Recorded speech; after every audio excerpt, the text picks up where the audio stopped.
Et comme tous les jours, à la même heure sur Radio Mont-Blanc, place aux élections municipales du pays du Mont-Blanc et de la vallée de l'Arve. Avec nous, la rédaction de Radio Mont-Blanc, Sébastien Voineau. Bonjour Sébastien. Bonjour Romain, bonjour à tous. Et un nouveau candidat dans le siège de Radio Mont-Blanc. Absolument, Xavier Chantelot, bonjour. Bonjour. Nous sommes aujourd'hui sur la commune des Ouches. Xavier Chantelot est donc candidat dans ces élections municipales. On rappelle, premier tour le 23 mars, évidemment. Xavier Chantelot, vous êtes donc premier adjoint sortant. Vous étiez dans la municipalité actuelle. Déjà 3 mandats à votre actif. Ça fait 19 années que vous êtes élu. Vous êtes avocat. Vous êtes un élu d'expérience déjà, on peut le dire. Avec 19 années, je pense qu'effectivement, c'est une preuve d'expérience, en tout cas de persévérance. Alors, vous avez une liste complète, si l'on en croit votre site internet. Vous avez fait une grande photo avec tout le monde. Effectivement, votre liste semble complète, c'est ça ? Elle est complète, et elle l'est depuis un certain temps, et nous avions décidé, en tout état de cause, tous ensemble, de ne pas nous déclarer tant que cette liste ne serait pas complète. Nous l'avons fait en temps et en heure. Alors, vous insistez en plus, quand on prend votre site internet, sur le fait que vous avez des personnes issues des différents hameaux de la commune des Ouches. C'est important. C'est très important parce la population souhaite être au contact de ses élus, mais ça n'a pas été assez curieusement notre volonté première. Lorsque nous nous sommes mutuellement choisis, et j'insiste sur ce terme, parce que nous voulions véritablement constituer une équipe, eh bien nous avons choisi les personnes en fonction de leur dévouement, de leurs compétences, de leur intelligence, de leur respect des autres. Et en définitive, à la sortie, effectivement, quasiment tous les hameaux des Ouches sont représentés, ce qui n'est qu'un plus. Alors, si l'on prend votre projet pour la commune des Ouches, c'est tout d'abord en 1, et c'est presque un petit peu curieux, c'est la poursuite des engagements pris. Et je dis curieux parce que souvent on arrive avec un nouveau projet, et c'est vrai qu'aux Ouches, beaucoup de choses ont été faites. Là, un nouveau centre, une nouvelle mairie, donc la poursuite des engagements alors qu'on a l'impression qu'on arrive à la fin d'un cycle aux Ouches, ça veut dire qu'il va falloir payer un petit peu toutes ces nouveautés, la nouvelle mairie, le nouvel office de tourisme, la nouvelle salle de réunion. Il va falloir un petit peu payer tout ça, et on n'a du coup pas trop d'argent pour voir un peu plus loin avec d'autres projets. Il faut d'abord poursuivre ces engagements.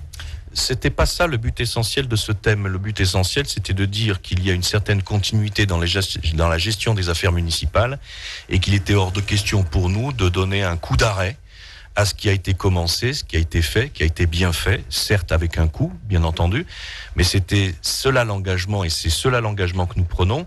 Il faudra encore continuer, j'allais dire, les achèvements finaux, c'est-à-dire, par exemple, le centre, il y aura encore la placette à achever, il y a encore dans l'achèvement du centre, il y a par exemple l'église qu'il faudra peut-être rénover pour qu'elle soit en cohésion avec le reste.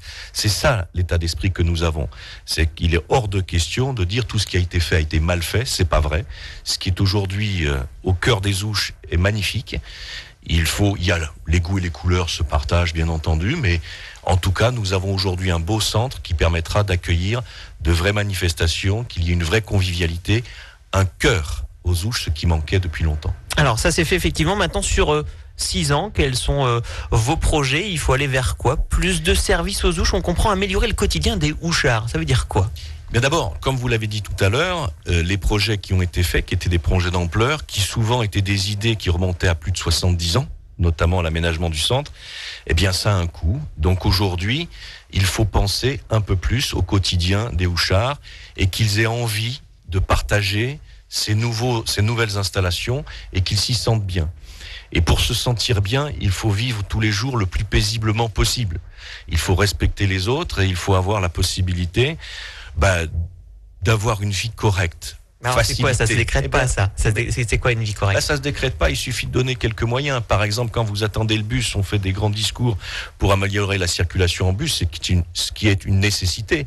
Seulement, si vous attendez le bus dans la boue et dans la gadoue, sous la pluie ou sous la neige, eh bien on crée des abribus pour que les gens aient plus envie d'attendre ce bus. C'est simplement avoir la possibilité de routes un peu moins défoncées et avoir une facilité d'accès pour rentrer chez soi. C'est améliorer la distribution des ordures ménagères, plus exactement la récolte, il y a quelques années ont été mis en place les Molox, non sans difficulté avec l'abandon des conteneurs, il faut peut-être que l'accès de ces Molox soit aisé et soit pas envahi de détritus. Tout ceci, c'est la proximité. Et nous pensons que l'amélioration de la proximité au bénéfice des Houchards va nécessairement améliorer aussi la vie de ceux qui viennent nous rendre visite, les touristes, et que par définition, nous espérons qu'ils accepteront de rester un peu plus longtemps chez nous. Alors justement, développer l'activité touristique, soutenir l'activité touristique, c'est l'un de vos thèmes dans votre projet. Ça passe par quoi ? Nous pensons que aujourd'hui, les structures et les infrastructures sont belles, magnifiques, aux Ouches pour attirer le touriste. Nous pensons qu'il y a beaucoup de monde qui vient l'hiver. Il faut améliorer le tourisme, mais on ne peut pas en même temps vouloir lutter à raison contre la pollution et vouloir multiplier le nombre d'arrivants. Ce que nous souhaitons, c'est simplement que les gens viennent de façon plus étalée sur toute l'année et souhaitent rester un peu plus longtemps. C'est augmenter en fait le nombre de nuitées sans pour autant augmenter, j'allais dire, la pollution par la respiration et toute l'activité humaine. Et pour ça, c'est le point essentiel, c'est la qualité de l'accueil. Et la qualité de l'accueil, ça passe naturellement par les personnes, mais ça passe aussi par les lieux. Et les lieux aux Ouches, nous en avons de magnifiques. Nous avons bien sûr ce centre qui est réalisé, qui permettra aussi aux touristes de se retrouver, par exemple, le soir, ce qui était pour l'instant quasiment impossible. Ils allaient systématiquement dans les grands centres d'à côté, que ce soit Chamonix essentiellement ou même Servoz, mais c'est aussi trouver des lieux de repos, de paisibilité, et c'est l'amélioration notamment du site des Chavants, c'est l'amélioration du site du Tourchet. D'accord, donc pas mal de choses. Il nous reste 20 secondes, c'est très très court, mais un mot de l'intercommunalité. Si je lis votre programme, vous parlez effectivement d'avoir un rôle actif au sein de la communauté de communes Vallée de Chamonix, tout en préservant l'identité des Ouches. Et on sent finalement un petit côté frileux de la communauté de communes. Oui, mais on veut bien rester quand même, garder notre identité aux Ouches. C'est un petit côté frileux ça. À 4, la communauté de communes, et peut-être demain à 14 en plus. Peut-être. Dans les deux hypothèses, ce n'est pas les Houchards ou les habitants du pays du Mont-Blanc qui décident, c'est l'État qui a imposé l'intercommunalité et qui peut-être nous impose une structure grande prochainement. Pour l'intercommunalité, c'est une question de solidarité. La solidarité, c'est effectivement ne pas avoir l'ambition de ne défendre que sa commune. C'est partager sur tout le territoire au bénéfice de tous les habitants de l'île de Chamonix. Cette solidarité, c'est évidemment préserver les intérêts de ma commune, pour que, lorsqu'il cela est nécessaire, la solidarité de l'Anse de la Vallée se fasse au bénéfice de ma commune. Mais ce sera aussi un engagement de donner tout mon poids à favoriser la solidarité au bénéfice d'autres communes, comme je l'ai fait, par exemple pour le tunnel des Montets, par exemple pour l'école municipale de musique qui s'est créée à Chamonix, qui était, même si ça ne concerne pas les Ouches, à mon sens, indispensable pour la population.